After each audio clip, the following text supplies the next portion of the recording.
खरं तर शर्मिलाताईंनी एखाद्या प्रकरणावर बोलत असताना पूर्णपणे माहिती घ्यायला पाहिजे आणि मग त्या प्रकरणावरती बोलावं। कारण पार्थदादा पवार यांच्या प्रकरणामध्ये त्या ठिकाणी चौकशी चालू आहे। चौकशीअंती अहवाल महाराष्ट्र सरकारकडे येईल आणि तो जनतेच्या समोर येईल।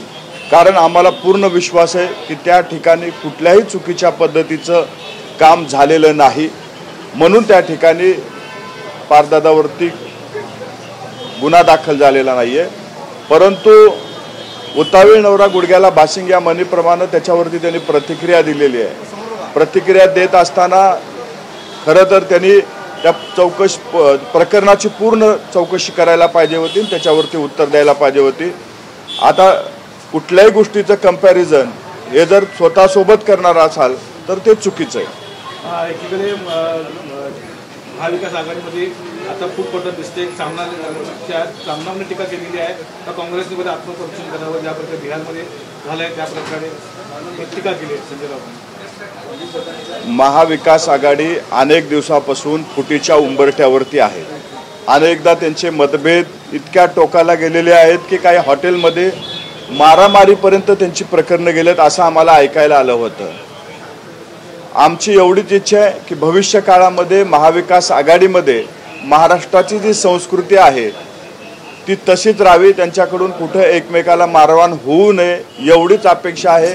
महाविकास आघाडी कधी एकत्र नव्हती आणि कधी एकत्र राहणार नाही, कारण तिथं अनेक मुख्यमंत्री पदाचे दावेदार होते ज्यावेळेस विधानसभा चालू होत्या।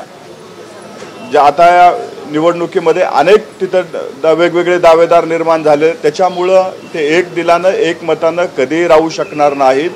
अशी लोक नेहमी तुम्हाला भांडतानाच दिसतील, मारामाऱ्या करताना दिसतील आणि भविष्य काळामध्ये काठ्या लाट्या घेऊन जर पाहायला दिसले तर मला वाटते वावगं वाटायला नको। राज ठाकरेंमध्ये काँग्रेसने युटर्न घेतलेलं आहे, काँग्रेस एकला चलोचा नारा दिला। बघा, अनेक वेळा राजसाहेबांची भूमिका महाराष्ट्र बघतोय। लोकसभेला वेगळी असते, विधानसभेला वेगळी असते, ग्रामपंचायतीला वेगळी असते, स्थानिक स्वराज्य संस्थेला वेगळी असते। तर त्याच्यामुळं कदाचित काँग्रेसलाही वाटलं असेल की यावेळेस यांच्यासोबत जाऊन ऐन मोक्याच्या वेळी भूमिका बदलली तर अडचणीचं होईल, म्हणून त्या ठिकाणी त्यांनी निर्णय घेतला असेल। राजसाहेबाची परिस्थिती बघताना वाईट वाटतं। युतीमध्ये वाद होताना दिसलेला आहे, बहिष्कार टाकला कॅबिनेटवरती, असंच काहीसं गणित कुठेतरी बिघडलेली दिसत कोकणामध्ये एका ठिकाणी राष्ट्रवादी विरुद्ध शिवसेना लढाई दिसते। आजच्या कॅबिनेटमध्ये कुठेही वादविवाद झालेले नाहीत। त्या ठिकाणी आज स्थानिक स्वराज्य संस्था, नगर परिषद, नगरपंचायतीचे कालच फॉर्म भरून झालेले आहेत, म्हणून त्या ठिकाणी फॉर्म माघार घेण्याचा असल्यामुळं काही नेते त्या ठिकाणी अनुपस्थितीत होते, परंतु राज्याचे मुख्यमंत्री, उपमुख्यमंत्री त्या ठिकाणी उपस्थित होते, दोन्ही उपमुख्यमंत्री उपस्थित होते आणि त्यांनी कॅबिनेट व्यवस्थितपणे पार पाडले। कुठेही वादविवाद त्या ठिकाणी झालेले नाहीत। हे सर्व निराधार कहाणी आहे, त्याच्यात कुठलाही आधार नाही।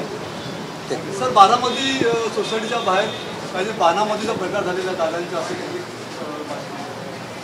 अजितदादाची वाढती लोकप्रियता पाहून महाराष्ट्रामध्ये अजितदादाला कंट्रोल कसं करायचं यासाठी वेगवेगळे प्रकार चालू आहेत। कदाचित तोही त्यातला एक भाग असेल।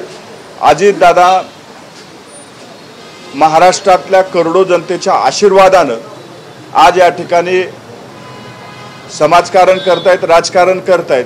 कुणी कितीही प्रयत्न केले आणि कसेही प्रयत्न केले तर अजितदादाला कुणीही रोखू शकत नाही। मग तो कुठल्याही माध्यमातनं, यंत्रणा असू द्या, राजकीय असू द्या, अशा पुरोगामी महाराष्ट्रामध्ये अशा पद्धतीच्या विधी करून असू द्या। आमचं महाराष्ट्र सरकारला एवढंच म्हणणं आहे, अंधश्रद्धा निर्मूलन कायदा आहे, त्या कायद्याच्या अंतर्गत जे कुणी ते केलेले त्याला तात्काळ त्याच्यावरती कारवाई व्हावी, त्याला अटक व्हावी, एवढीच आपल्या माध्यमातून महाराष्ट्र सरकारला विनंती आहे।